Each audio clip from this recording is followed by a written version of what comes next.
পাকিস্তানের বিপক্ষে চলমান ঘরের মাঠে সিরিজে দুর্দান্ত পারফর্ম করেছে বাংলাদেশের বোলাররা।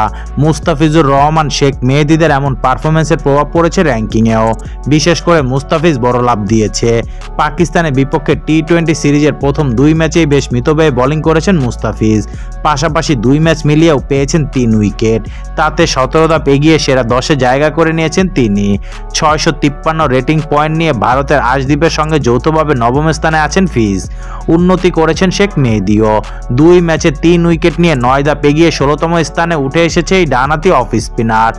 1 ধাপ এগিয়ে 27 নম্বরে এসেছে তাসকিন আহমেদ। 9 ধাপ এগিয়ে যৌথভাবে 37 নম্বরে আছে তানজিম সাকিব। শরীফুল ইসলাম 14 ধাপ এগিয়ে 43 নম্বরে উঠে এসেছে। বাংলাদেশের একাদশে থাকা বেশিরভাগ বোলারের উন্নতি করলেও অবনতি হয়েছে রিশাদ হোসেনের। এই লেগই অবশ্য 2 ম্যাচেই বেশ খরুচে ছিলেন। 3 ধাপ পিছিয়ে 20 নম্বরে অবস্থান করছেন তিনি। এদিকে ব্যাটারদের র্যাঙ্কিংয়ে 18 ধাপ উন্নতি করেছে তানজিম হাসান তামিম। তিনি 37 নম্বরে উঠে এসেছে। আরেক ব্যাটার তাওহিদ হৃদয় 2 ধাপ এগিয়ে যৌথভাবে 39 নম্বরে আছেন। 1 ধাপ পিছিয়ে 45 নম্বরে আছে বাংলাদেশের টি-20 অধিনায়ক লিটন দাস।